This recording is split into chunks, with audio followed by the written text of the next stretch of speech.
A Song of Ice and Fire podcast. I am Sir Matt, the Bud Knight.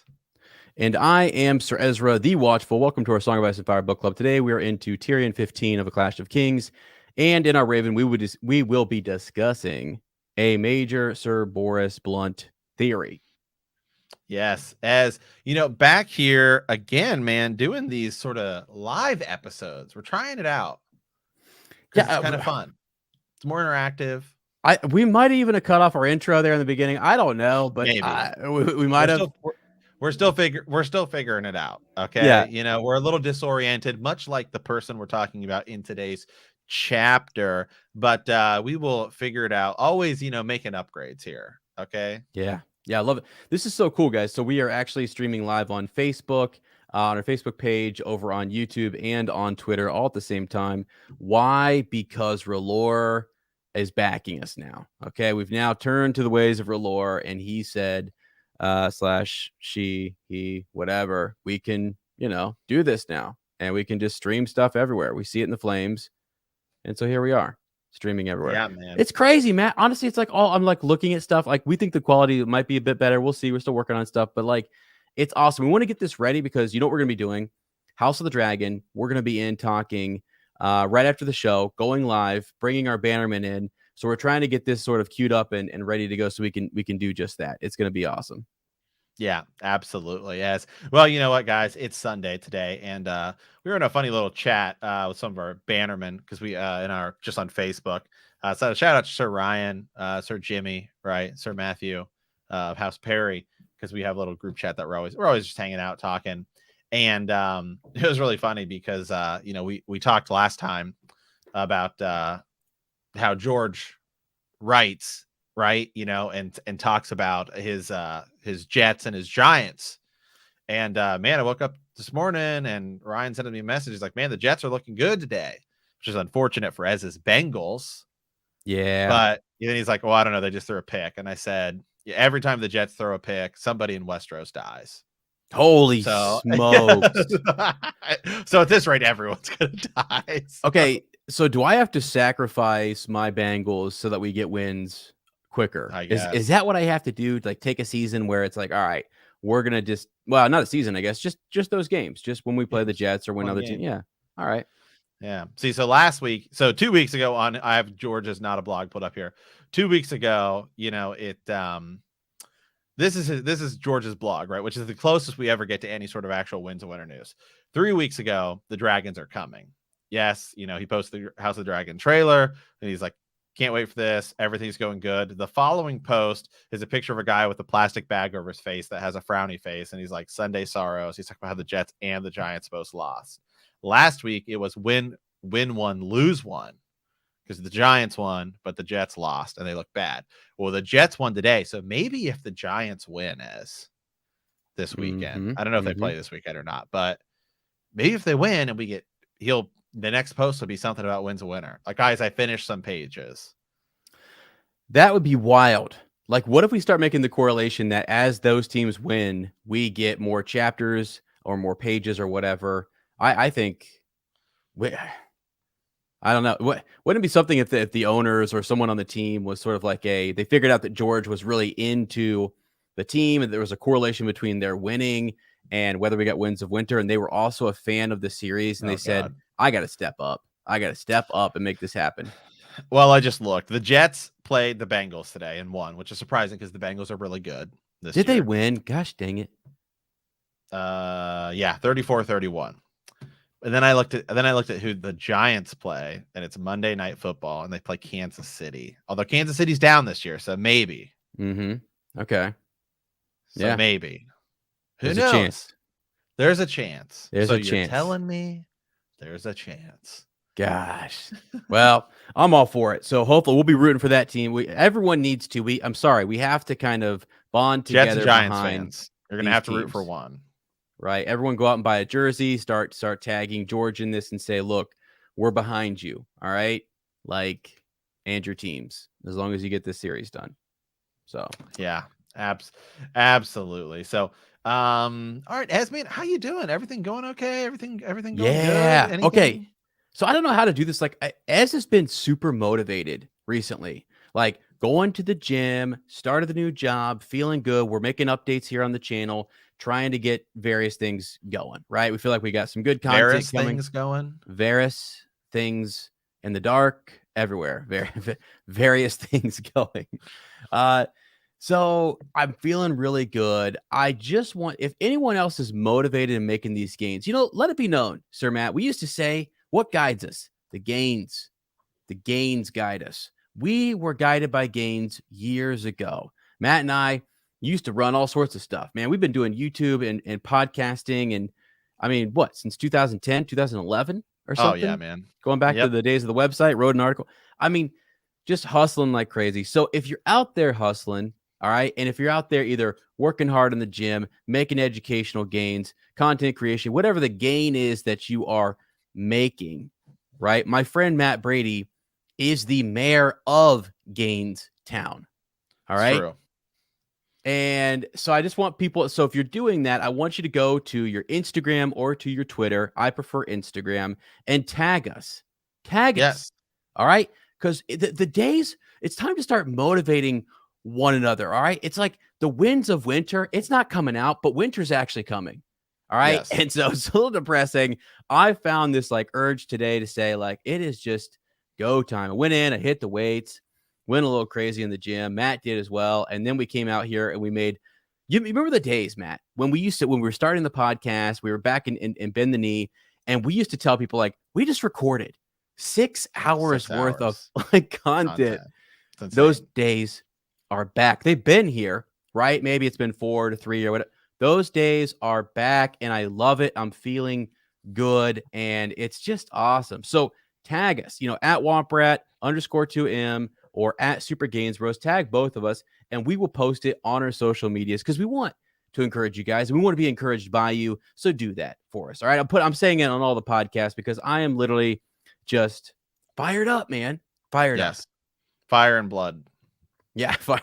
I don't know. Yeah. No, seriously. Yeah, no, it's good, man. Yeah, I'm right there with you. It's just good. Anytime we make some sort of upgrade to the podcast, like, once we were doing just audio, then we started doing some other stuff, and then it was like, all right, let's start posting on YouTube, and now StreamYard just makes everything so easy. So they're shout not out to them, but seriously, hey, thanks, because this product's awesome. Yeah. So hey, comment here as oh yeah, here we go. I got you. Sir Ryan, can we get players for the Jets and Giants to start yelling for the watch on the field? I mean, exactly. What do we have to do? All right. To get this going. What if someone did? What if there were things that were happening in the games that were influencing the way he was writing or something, or like maybe Matt, like the quarterback for one of those teams has a favorite character, and he says, you know what, I was going to off him. Was going to take him down. But my boy, the quarterback, needs this character to go forward in the story. Right. Could you imagine? He's the author. Yeah, for winds of winter. Okay. So anywho, yeah. So all right, as well. So we have a Raven we're gonna do. I think we're gonna save that at the end. Yep. I have something queued up for extended edition, which will be over on Apple Plus and Patreon, which is really cool because we had a lot of people signing up for the Apple Plus, which I think, in all honesty, I think it's pretty cool because you get access to all the stuff. You get hyperspace hangout stuff, Heroes of the Horn, which is heating up. So I think that's certainly cool. So I say we just go ahead and dive into the chapter today. It's actually kind of a shorter chapter, and it is Tyrion 15 of A Clash of Kings, which is, we only have 3 chapters left. So last time we were with Tyrion, right, was the Battle of the Blackwater, where he gets hit in the face, right? Gets like his nose cut off there. And here we go. So Tyrion lies abed dreaming of the men who died fighting alongside him in the Battle of the Blackwater, as well as those he killed. He dreams of Tysha as well, and when he awakens, he realizes that he is not at the Tower of the Hand, and the maester hovering over him is one he doesn't recognize. Unable to speak, the maester gives him milk of the poppy. Later, when the maester returns, Tyrion knocks the poppy from his hand and demands the cast be removed from his face. Maester Balabar keeps mumbling about the queen's orders, but Tyrion will not listen. He demands wine, not poppy, and looks upon his destroyed face in a mirror. 3/4 of his nose is gone, and as is with part of his lip. and the stitching job was sloppy. Tyrion sends the maester away and asks for Podrick Payne. The boy arrives, and Tyrion swears him to silence about what occurred at the docks with Sir Mandon Moore. He tells Pod to bring Maester Franken, for he does not trust this new maester. And yeah, I mean, it's a relatively short chapter, but it is Tyrion's last chapter of the book here. And I think really I think what we'll sort of talk about maybe today is Tyrion's arc in A Storm of Swords, right? Because it's really interesting how going through a Game of Thrones, we get to meet Tyrion. And when we first see him, he's kind of all right. We get it. He's a dwarf, right? He's an imp. But he belongs to, he's the, brother to the queen, right? And he's going to whorehouses and he's doing all of these things. But then he gets in sort of trouble. He gets out. We get to learn that Tyrion's pretty witty, and we feel like Tyrion's pretty smart. And then by the end of it, he's now acquired some of his own bannermen, really, with the Moon clans, right? And then we find out he's going to be Hand of the King. So now we're in a Clash of Kings, and it's like Tyrion starts out, he walks in. Remember, they're having sort of the little tournament, right? With Sir Dantas, and Tyrion sort of walks in, and even Joffrey's like upset and startled by the fact that he is now Hand of the King. And by the end of this, Tyrion not only basically saves the city with his plan, but now he's lost his nose, he's lost part of his lip, and he's lost his status as Hand of the King. And it's like so interesting to see how it all just falls, because the entire time throughout this book, it feels like, man, he's one step ahead of Cersei, right? Yeah. He, it's like everything he does, the little plan, right, where he tells a bunch of people information and to figure out who the rat is and all of this stuff. And now we're at this point where it's like, man, everything just completely turns around for Tyrion. Yeah. So it's interesting that when you start the book, going back to the beginning of the series, actually, like, he's a part of this family that we don't like necessarily, the Lannisters. And he's the character we do like because of his connection to Jon back in a Game of Thrones. And then we see him go through a lot of different adversity, be falsely accused by Catelyn, and win through wit and get out of that, and resources and alliances, and the Lannister always pays his debts, all that good stuff. And we get into now his father. I mean, gosh, it feels like his father tried to kill him before he sends him to become Hand of the King, by putting him in the van, in the vanguard. And then he says, all right, like, I'm going to send you to King's Landing to kind of straighten things out, keep Joffrey in check, work through Cersei, all that good stuff. And he does well. He does a good job. And he's honorable. And he gives the speech. We talked about Tyrion's speech. We talked about what he does here to defend the city. And you start to say, okay, he's rising. Maybe his family will kind of, this is a moment where they can celebrate. Like, he's a member of their family doing something the right way. And but Tywin, Matt, he doesn't care about any of them necessarily. Like, it's not about the braggadocious, whatever, patting of one another on the back and all that kind of stuff. So I think Tyrion wants that. He's never gotten that. He feels like his siblings get more kind of attention or respect or whatever. I don't know, man. And then to have all this plotting and scheming going on. So we've got, let me click at this character. In this particular chapter, Balabar, right, is this maester who's assigned. He's assigned to House Redwine in the Arbor. He shows up and tell you a lot about him already. Huh? Right. We should tell you a lot about him already, right? Because Arbor Gold and all of that stuff. Right. So not to be trusted, and Tyrion's not going to trust him. Is this Cersei, sending in this maester to possibly kill me or to keep me down? So Maester Franken is the maester he turns to, and that maester was assigned to House Stokeworth. So he's there tending to Tyrion. But yeah, man, he thinks they're plotting to kill him. He thinks that his siblings or someone is trying to take him out. Now look at this. He's right. Sir Mandon Moore just tried to kill him. So if it's not maybe his siblings, it's someone. We talked about Littlefinger, Peter Baelish, being that individual. But Tyrion is, and it's so crazy. You almost want him to come out to his father and say, this happened. But he's been called a liar so many times. He's been called a lot of different things. And there's not this trust, I guess, but like his sister especially. like tries to just, I don't know. She jades everything that he says, or people's opinions of him. I think his father might listen to him saying, "Yeah, sir, Mandan Moore tried to kill me, and let's investigate that," but he keeps it secret. So, yeah. So some interesting things here. I love to pull up the old from Reddit, the reread. Somebody's saying here, somebody's questioning Tyrion and saying, is he actually slipping in and out of a coma in the opening paragraphs, or is it just dreams and milk of the poppy? Because it says, it's hard to tell because this chapter swirls in such following. He has visitors, and it feels like I'll pull up the actual quotes, but he's saying Varys pays his respects, right? So it's almost like, oh, maybe they think he's like gonna die. And so then Tyrion goes into a deep dream, right? A night with Shay and a feast with Tywin looking for approval. There's a bard, right, to record his name in history. It's almost like Tyrion might be dying a little bit here. So, and then we go to Tysha. So, just sort of definitely sort of some interesting stuff here. So I'll go ahead and I'll take a look at some of the text here. So he dreamed of a cracked stone ceiling and the smells of blood and burnt flesh. The air was full of acidic smoke. Men were groaning and whimpering all around him, and from time to time a scream would pierce the air, thick with pain. He tries to move. He found that he had fouled his own bedding. The smoke in the air made his eyes water. Am I crying? He must not let his father see. He was a Lannister of Casterly Rock, a lion. I must be a lion. Live a lion, die a lion. And it says it all sort of hurts too much. And so he's hearing all of this stuff going on. Ravens soaring through the gray sky on wild black wings, while crows rose from their feast in furious clouds wherever he sets his steps. The wolves were gray, and so were the Silent Sisters together. They're like eating flesh of the fallen. There were corpses.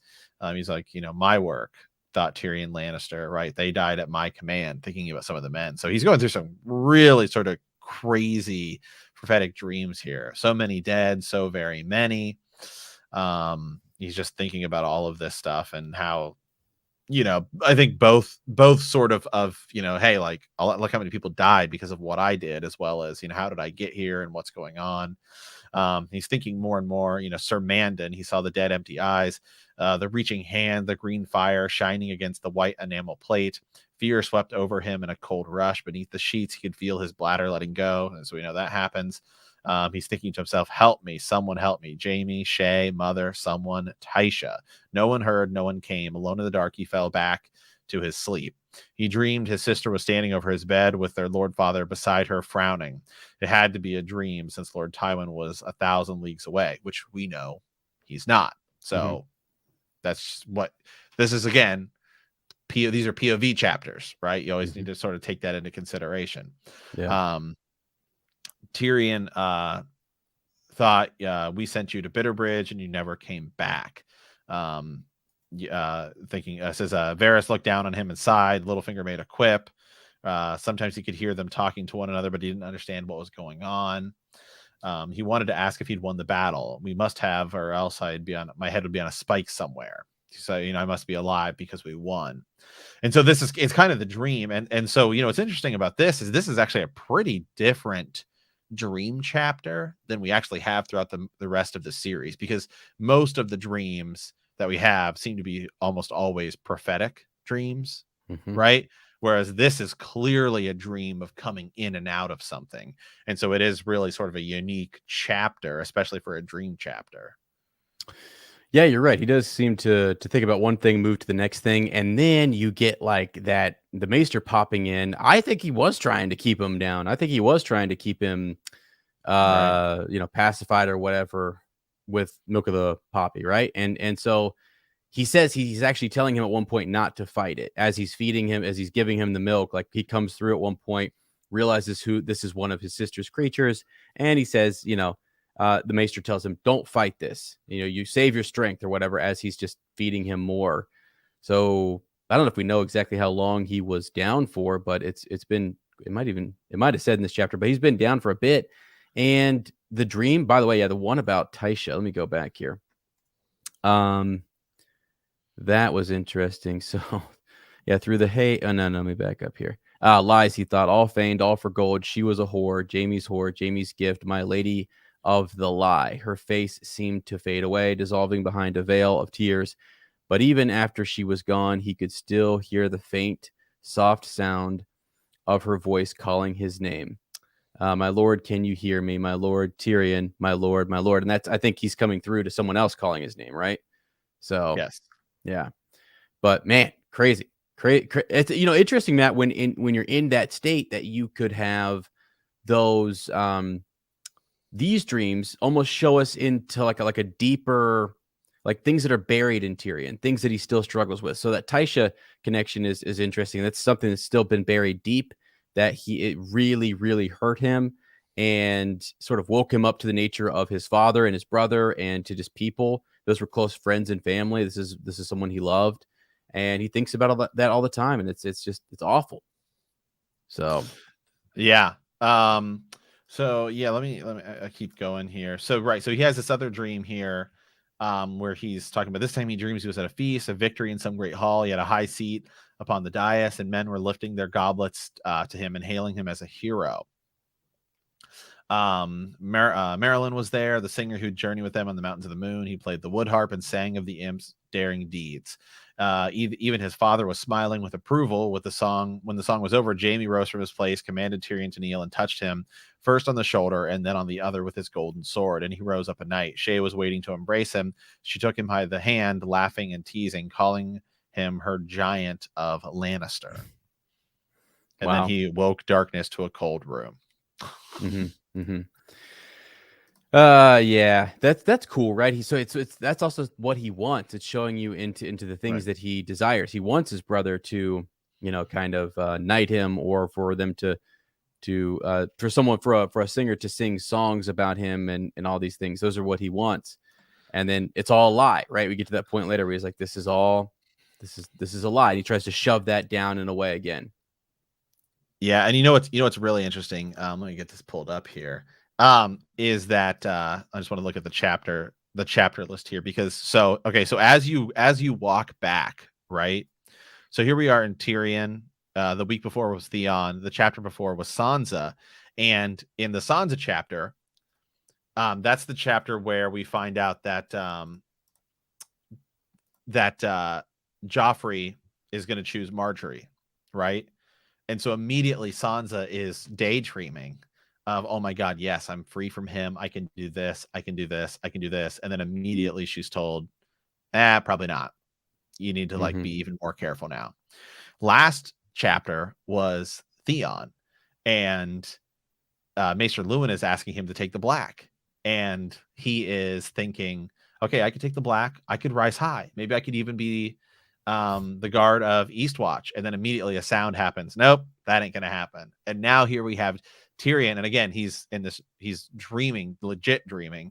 And he's dreaming about, okay, I could, sort of, maybe I could be a knight and Shay and all of this stuff. And then he wakes up to a cold empty room. So each of these past 3 chapters, and the Arya one, I'd have to go back and look, that was before, maybe the same thing. But so I wonder if everybody's chapter in this book ends with sort of like they're thinking, hey, this could be a new way to do things, or this could be a new life. And George is like, nope, that's not the path you're on. This is the path you're on.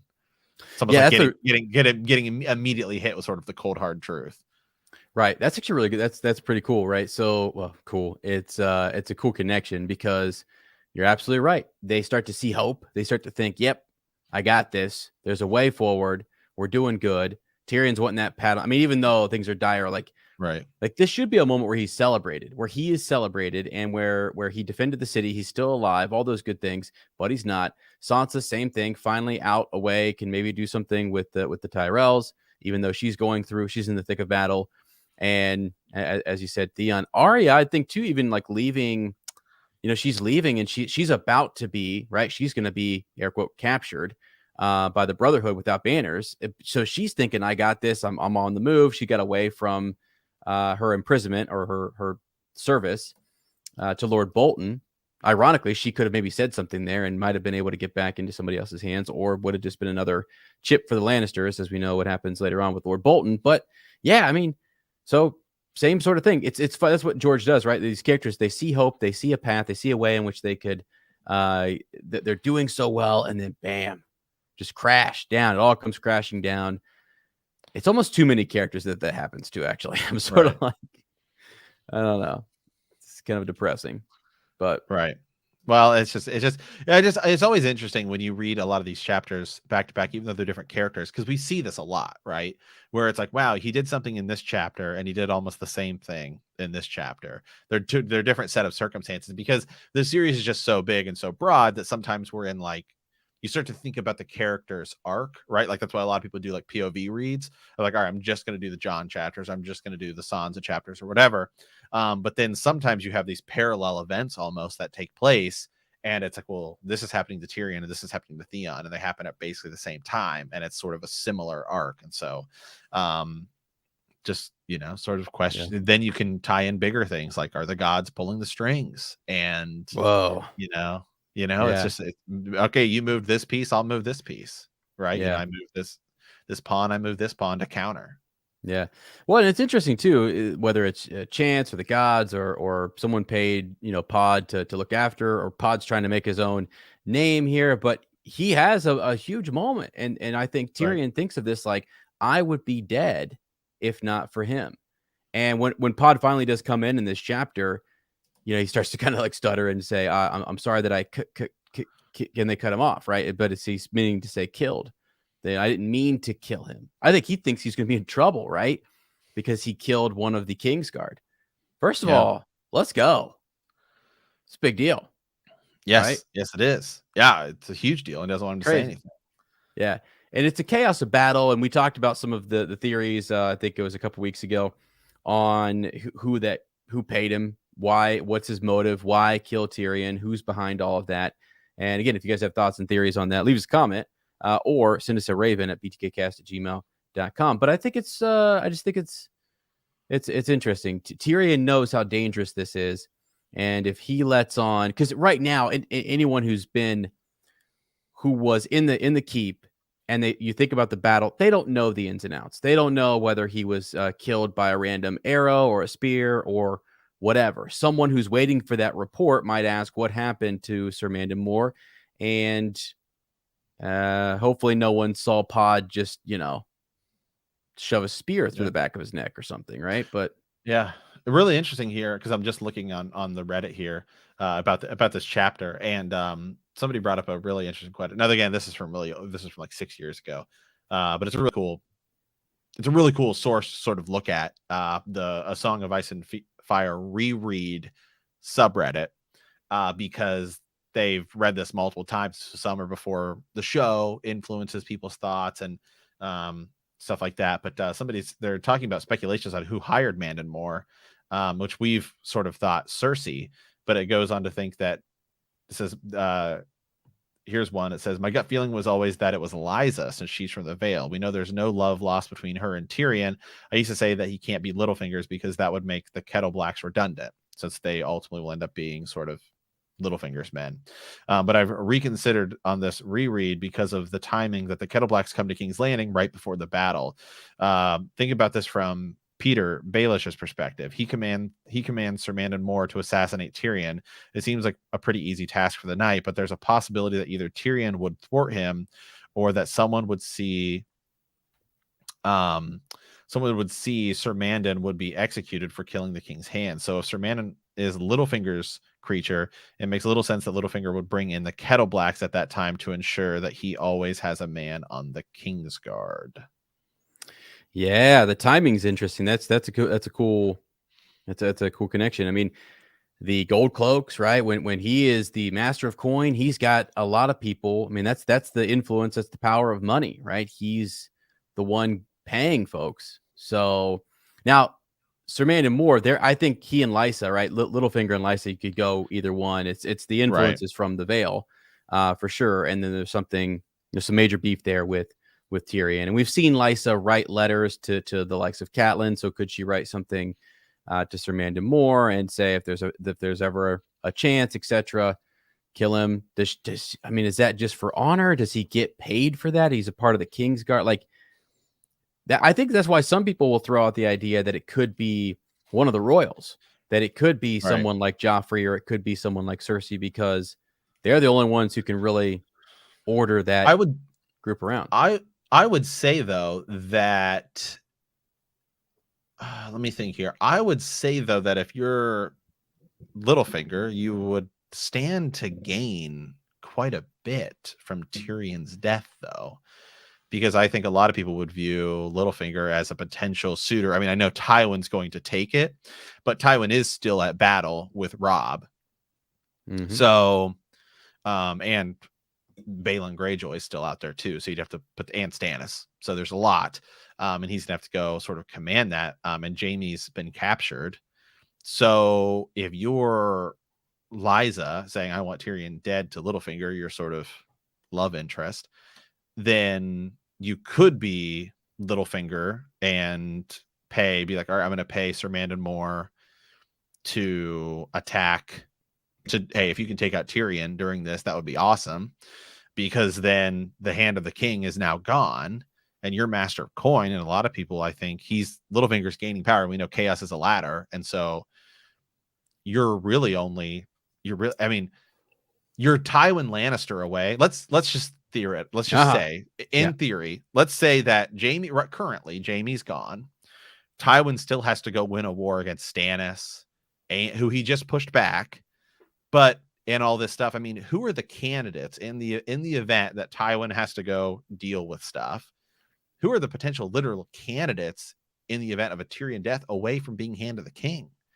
At this moment, you've just made an alliance with the Tyrells, so you either go Mace Tyrell or your next sort of person. I think Littlefinger could go to hand of the king. Yeah, he could, because what's his name? Giles Rosby is, I think, later put on the small council and things. So you have other Kevin Lannister, right? Yeah, Kevin for sure. But again, if they're tied up in war and battle, if you need commanders, they might be out doing that type of thing. So who is it that's going to kind of govern and what have you? I mean, if Cersei though, if it's up to her, she might want a puppet or someone who if it comes down to her decision, well, then she just needs somebody. She's the regent, and she's going to either work with the hand or she just wants to govern herself. But you're right. So now actually the list grows when you think of who Cersei could put in there, because it could be anybody. But I think Cersei thinks that Littlefinger is a puppet, because remember the Littlefinger episode we did where we talked about, even you look at them, and this is later. This is like Storm of Swords, stuff like that, and they think, well, they all discredit Littlefinger every time. We discredit Littlefinger, and he's really running the whole show. Yeah, the only other person I thought about, and I don't think this is very likely. I like the idea of Littlefinger and Lysa and a bit more, but like, I think Tyrion, once he has his downfall here, and Tywin takes power, and the Lannisters start doing the things that they're doing, I think Varys starts to see, where he kills Kevin, right? I don't think he likes people like Tyrion and Kevin, who would bring stability and who would reduce that chaos and maybe unite the kingdom together. So it's interesting that Varys is sitting there, right? And he's seeing how this all kind of plays out. I'm not saying Varys, ordered the killing of him, but like, he serves the realm. He wants, and ultimately to serve the realm, that means we're going to bring in a Blackfire pretender, or we're going to bring in the true Aegon Targaryen, bring him back. Whatever it is that Varys is scheming with Illyrio is a whole other thing. But it's possible that he had something to do with that, because I go back to the motivations for Sir Mandon Moore. Why? What does he get? Does he get a sack of gold? And is that how does he, as a Kingsguard, does he just use that to buy drinks and whatever?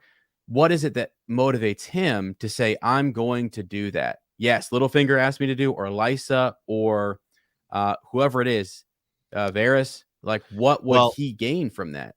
Well, Sir Mandon Moore. Well, think about this: if Littlefinger hires Sir Mandon Moore, remember where we're at is that Tywin would have to go beat Robb Stark and potentially Balon Greyjoy and Stannis, right? So he still has to go fight all of these battles. Nothing is remotely close to being over at this point. And then we have a situation where Tyrion's now gone. Again, Jaime is still captured. So if Jaime is potentially killed, murdered, executed, or because a trade doesn't happen, then Sir Mandon Moore could now be Lord Commander There we go. of the Kingsguard. Yep, that's good. I figured that's where you're driving to. That I like that. That is something that could maybe motivate him. I know he's said to be a dangerous man, and it seems like he has no emotion or whatever. But if he just wants to be the most dangerous, most lethal person, and given the title of Lord Commander, I mean, he got into the Kingsguard. Wasn't he appointed, or didn't someone had something? It was Robert Baratheon. It was after the Robert's Rebellion. John Aaron. I think John Aaron maybe had something to do with him coming from the Vale and being, promoted to Kingsguard. So is there more on, him possibly? Yeah, he came from the Vale. He's familiar with Sir Vardis Egan, who, remember, Bronn kills, right? He's the one who fights for the Vale. He was brought to King's Landing by John Aaron. Yep. Okay. And it says that John Aaron and King Robert, neither were sort of particularly fond of Mandon Moore. Okay. Yeah. So in a Game of Thrones, after the arrest of Lord Eddard Stark, Sir Mandon guards the door of the council chamber when his daughter Sansa Stark is brought before the small council by Sir Boros Blount. Wow, Sir Boros Blount is a character. Wow. Mandon later escorts Sansa back to the high tower of Maegor's Holdfast. Mandon is present in the throne room when Sir Barristan Selmy, Lord Commander of the Kingsguard, is dismissed.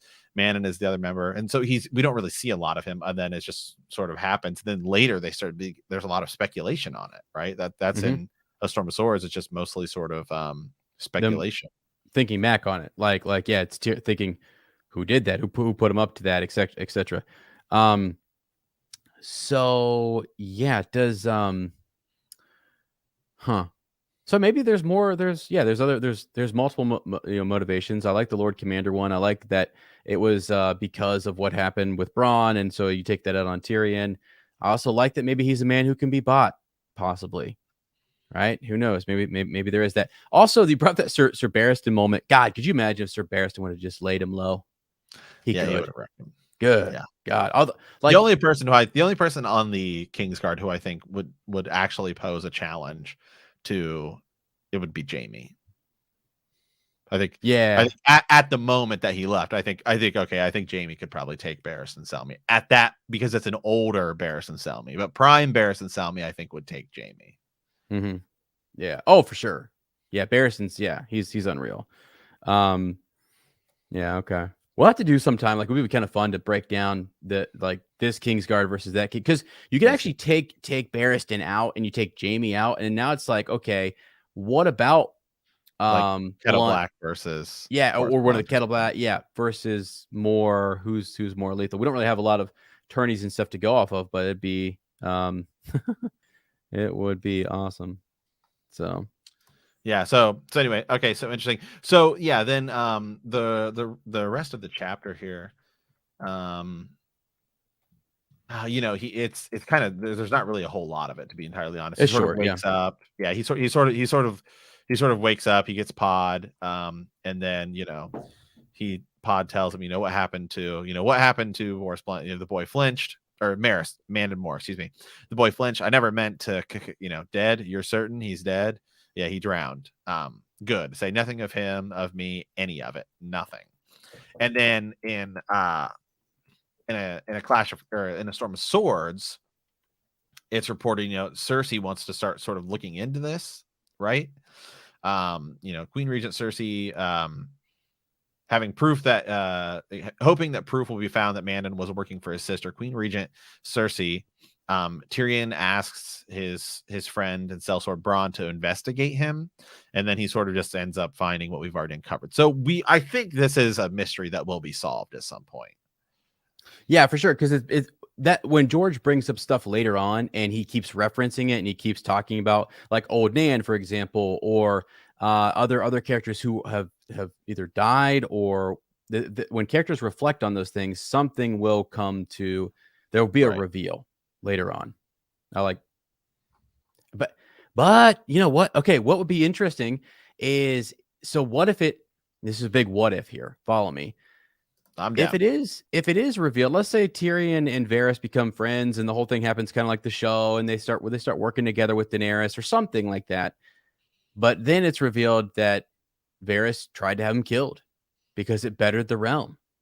And all of a sudden, this is his friend, and it causes some sort of like, oh, shoot, you tried to have me killed because you want this much chaos and you're pushing for that. Now, either Tyrion's behind on that agenda, or he's saying, can I trust this man at all? And it's personal, and that would be interesting for all of us to kind of see that unfold. But and how that's revealed, I have no idea. But yeah. Okay. All right, Ez. Well, I think that's mostly it for the chapter. Again, sort of a short one here. And then really, this is sort of what will ultimately is, as we end Tyrion's chapter here, we'll begin to move into a Storm of Swords next time we see him, and we're in a totally different ball game in a Storm of Swords with Tyrion. It's just, it's so different. So his reign as Hand of the King has come to an end. So okay, Ez, let's move on over to Send Us a Raven, and I think really we're going to go off one of yours today. We're talking about another Kingsguard member here. Yeah, so some folks forget about this character, Boros Blount, Sir Boros Blount. We're going to talk about him. I actually remember reading this somewhere, and I remember kind of talking about it. But we've done a lot of work since this first came out. We've talked a lot about Tommen. We've talked about a lot, the Lannisters, things that are happening with Cersei's trial, Marjorie, all of it. I've looked at the Kettle Blacks and the Smiling Knight. It's all connected, as we say. It's all connected, friends. So, an interesting theory, if you haven't heard this, and I think it's pretty well known, but Sir Boros Blount, who is a knight from House Blount, serves in the Kingsguard for Robert Baratheon, continues serving. So when we start, Matt, he's actually a pretty he can hold his own. He's in a tournament. Jorah Mormont actually defeats him in the tourney at Lannisport, and that's where he wins. And Jorah gets his wife and so on, his first wife and all that. Then his downfall takes place. But so Blunt's not mentioned a lot, but he's mentioned enough that he's significant to George. And I think also Sir Jimmy said this. You were kind of watching. I guess it was someone was covering Game of Thrones and right. Some of the things that were going on. I forget what it was, but it was some channel was covering. Yep, Land's Library. She was doing they're booktubers. Yeah. Okay, cool. And I think you said on that Jimmy brought up when George uses alliteration. So Sir Boros Blount, right? Sansa Stark, right? So that when you get that device used, that character is significant in some way. They're important. And originally, when you're reading this, he's not important. He's almost forgettable, but he sticks around. He lingers. So his arc is this, right? He starts off in the Kingsguard. Tyrion wants to move Tommen away for safety. Cersei, they want to move him away. Tyrion wants to put him with Rosby. He's got Jacelyn Bywaters taking him and takes him into custody, but it was Sir Boros who was escorting Tommen and gives him up. And Cersei later says because of cowardice, she kicks him off of the Kingsguard. She says, "You're out. Done."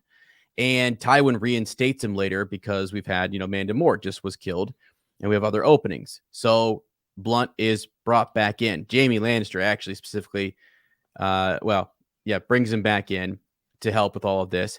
And Jaime appoints him to be Tommen's sort of, food taster, right? Yes. Just to make sure that because Joffrey was later on, we'll see that Joffrey is killed. He chokes and he's poisoned. So Blount has to, taste all his food. Now, what's been pretty clear to fans is that he is getting sick. He's the food taster, Matt. His health is declining. He's seen as gray. His appearance is more gray, more pale. He's leaning up against, like when he's watching and he's on guard duty, he's leaning against the wall.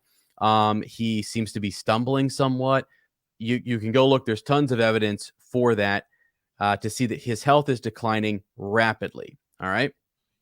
Now, let me pull this up. So it's basically who is killing or poisoning Boros Blount. Let me read this here. So we have a couple of different people. We could go over Cersei, Marjorie, Varys, and the Sand Snakes. Those are the four individuals put forward by our Raven today. So as we know, Sir Blount is in incredibly critical condition, or he is in increasingly critical condition that is rapidly worsening. Some argue that it's simply his age and a lack of exercise. I would disagree. Taking the timeline into consideration, his condition has gone from quite all right and being able to successfully survive the Battle of the Blackwater and later on performing his duties as Kingsguard for almost a year to being on the verge of being bedridden within, let's say, 3 months. Such a decline is very unlikely to be natural, which in turn makes poisoning more likely. The funny thing for us is that virtually everybody has an interest in him being dead, or at least almost dead, or most likely we will never find out, which should make for some nice discussion. Here are some of the potential culprits that I've come up with. So let's go over these individuals and talk about why maybe they would want this Kingsguard dead. Remember, Matt, the Royals, when they are this is interesting, when they are called to a trial by combat, a lot of times if they don't have a champion, it's a member of the Kingsguard, right? They're meant to protect the royal family. The king might even order them to go fight in this trial by combat. So they're supposed to be the best swords in the realm. They're supposed to be those who can guard the king the best, most loyal, all that good stuff. So this is where we'll get into, I bring that up because we get into some of these individuals who are trying to kill him or weaken him because of a trial by combat, possibly. So Cersei, as we remember, she wants Blount to fight against Sir Strong in the trial of 7. For her, it makes sense to weaken him as much as possible, even if his chances to kill Strong are already pretty slim. Better to be safe than sorry. Also, she holds a grudge against him for handing over Tommen to Tyrion, and she has the means to poison him via Qyburn. So that's culprit number 1. Culprit number 2 is Margaery Tyrell. When she still had to face a trial by combat, it was in her best interest to have Blount killed, as Cersei's plot of forcing her to choose him as a fighter. So like Cersei was trying to corner her into having to choose that fighter. So if he's dead, she could then turn to a more capable fighter instead of having to resort to Blount. So her brother, for example, might also want to get rid of Cersei, or might want to get rid of a Cersei loyal Kingsguard. So either Margaery or her brother. This idea of loyal Kingsguard to Cersei is upsetting for them. Also, she has the means to poison someone via her grandmother and her spy network. All right, culprit number 3, Varys. One of my favorite theories is that Varys is poisoning him to make him immune to the poison later used on Tommen. Let's go. I don't know if I like the idea of Tommen being killed, but this is crazy, right? That Blount swallows all the poison in Tommen's food is highly unlikely. It is more likely that Varys is poisoning him directly. Another theory is that he is poisoning Blount so he can impersonate him and has access to the entire castle and poisons. So, there's that. The fourth culprit would be the Sand Snakes, and could be in on this for the same reason that Varys is. By getting him immune to the poison, they can poison Tommen more easily. Might also have spies in place, and they also have access to poisoning. So there might be more. I think I saw their list up there where there are more potential culprits, but those 4 right there are pretty interesting. And it's all about either weakening him. So it's 2 things, man. It's either weakening him in a trial by combat situation, or it's to kill Tommen. And I think more likely it's the idea that if he is the one who's eating something, right? He's eating a lot of Tommen's food. Right there's your connection. And he's someone who is trying to poison Tommen is a better question, right? Who is trying to get through him to Tommen? Because we think about Tommen, we've always talked about the idea that this would be reversed, that Marcella would kill herself, and that Tommen would be the one poisoned. And it's kind of the opposite. Like in the show, it's opposite. Tommen steps out, kills himself, but we think it's actually Tommen who might be poisoned, and then it would be she who kills herself because of Prince Trystane or something like that. Right. So, yeah. It is interesting. Yeah, because he has a difficult time standing for the duration of the meal. He has to lean on the wall for support, right? Yeah. So, the whole Dorne angle hasn't really been. We're not quite there yet in the books with like where we see the sand snakes sort of revolt, right, and stuff like that. And who knows if we'll actually see that in Winds of Winter. So yeah, I mean, it may be Varys, because Varys at the end of this kills Kevin Lannister. Yeah, he to does. just pave the way for to just pave the way for young Griff. Right. Right. So okay, let's keep going a little bit with this so we can go over it. So he is originally Cersei's like creature, they say, right? And eventually that isn't the case because he's of cowardice and he gives up Tommen and so on. But then he's brought back in. I mean, why bring him back in? I think let me go up here and find. I think it was just they needed someone who was possibly loyal to their family, and they had vacancies, and he has experience, right? He's been there. I feel like also to be in the Kingsguard, he's not a slouch. I mean, I know they said that No. he's not a great fighter, No. right? But he's also nothing to be, Yeah, your scoffed other at. your other potential even at this point for somebody to try and take out Tommen would still be Olenna Tyrell, because you move Joffrey out of the picture, so it's better for Marjorie. But even if you move Tommen out of the picture, especially now with like the faith sort of taking over, you've kind of got that to take care of. The people can now just sort of rally behind Marjorie, right? Yeah, have this new queen who's in power, especially if she's legitimate. Right.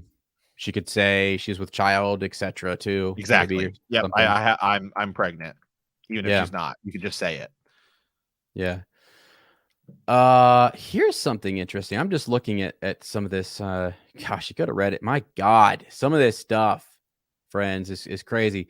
So Jamie thinks that, about killing Boros.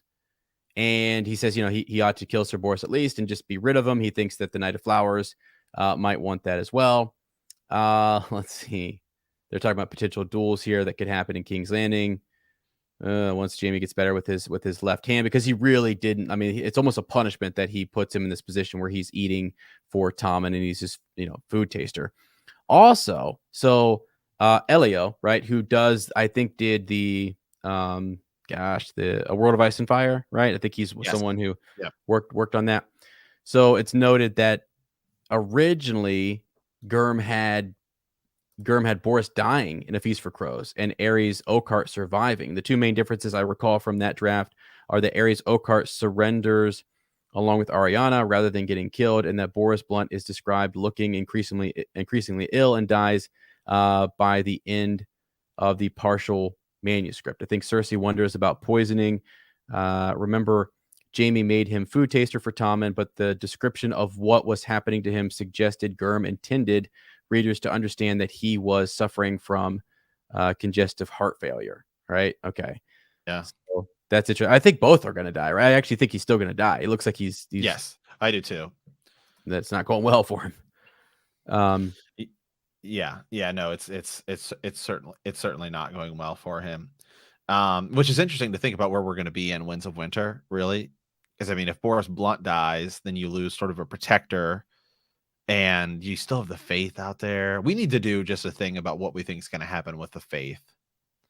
At the beginning of Winds of Winter, because they're such a big player, and I think we, as well as most readers, are just so influenced by the show to think they're just probably pretty easily going to be put out of commission, especially because we see in the show Cersei blows up the Sept of Baelor, which there's definitely a potential for in Winds of Winter, but at the same time, maybe not, and maybe it goes totally different. Totally different. Yeah, for sure. I think we should look at that, because there's that whole other angle. Right now, we're in this theory, right? We're talking about like these people who like the Tommen thing, but there's a whole other angle with the trials and stuff that's happening, which is crazy. Because they could be, who knows? They could legitimately be behind some of this. Oh, for sure. They could. Right. They could have maybe because I don't think that the faith would be trying to poison Tommen, but I could see them being a step ahead and know that Boros Blount is his food tester and try to take him out. right, a because champion, or because they seem to have like they're going to have a connection, and I do think that we're going to have that. A lot of the stuff we saw in season 6, right? Yeah, Mhm. season 6 with the where a lot of the stuff we saw in season 6, where the faith is and Tom and sort of form an alliance, right? And we ban trial by combat, and that sort of sway of power, I do think will happen. Yeah, let me just I like that for sure. I sent you a link here too at the very bottom. Thoughts and theories. One more I want to add on just real quickly because Sir Matt and Sir Ez, we try to bring you guys the best. We try to find hunt down these connections, and sometimes they're buried in multiple Reddit posts, or we make our own connections and dive down rabbit holes. Oh, But this is a huge one. We could do like a full episode just on this theory. I know, yeah. So let's just roll down because it does tie in. That's the thing. The problem is that some of these guys have their own one angle, where in which they're driving Exactly. forward for one point, but we're connecting all of it to he's poisoned, and then who is it? So Boros is probably going to die in the Winds of Winter, and most likely was or is probably it's just and the most likely cause or whatever is probably just heart failure. But I thought a few other things that should be noted here. So let me move to candidates. Keep in mind of characters who we know that seem to hate Boros, like the Lannister siblings. We get their thoughts in the POVs, and while Gurm has hidden character actions in a POV before Danny selling Drogon, it creates some issues, and I doubt any of them are killing him. So this individual's thinking maybe none of these individuals where we get their point of view, like they're observing him dying essentially or being poisoned. So probably not any of them.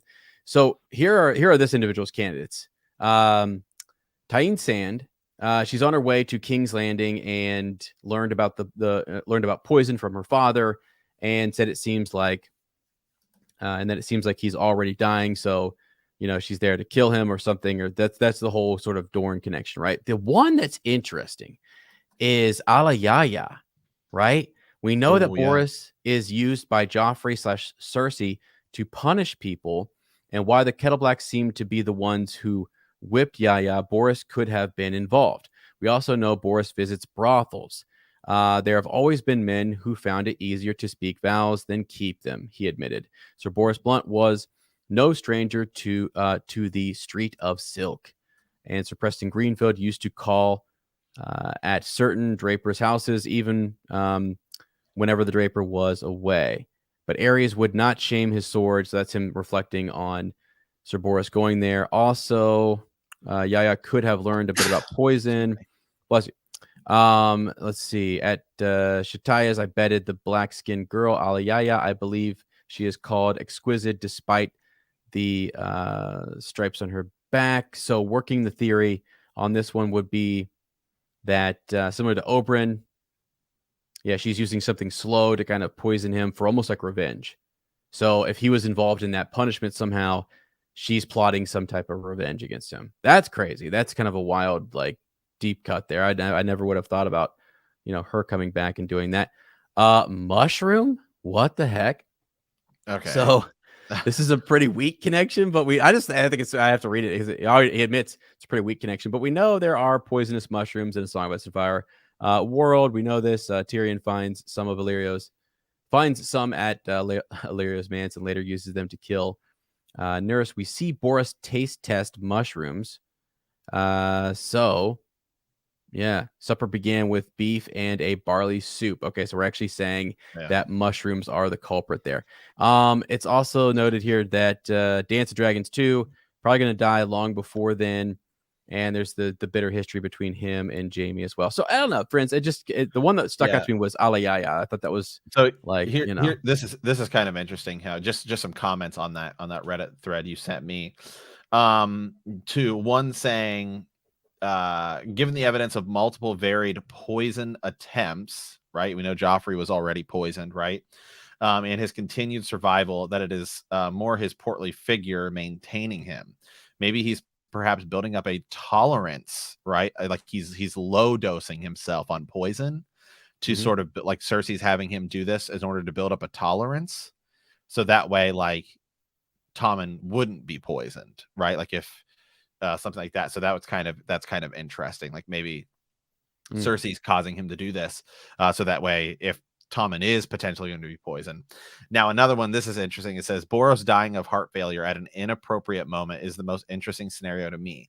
His death during a meal could certainly be the catalyst that causes Cersei to snap with her paranoia, right? Especially since Joffrey was poisoned, like at a, at that wedding.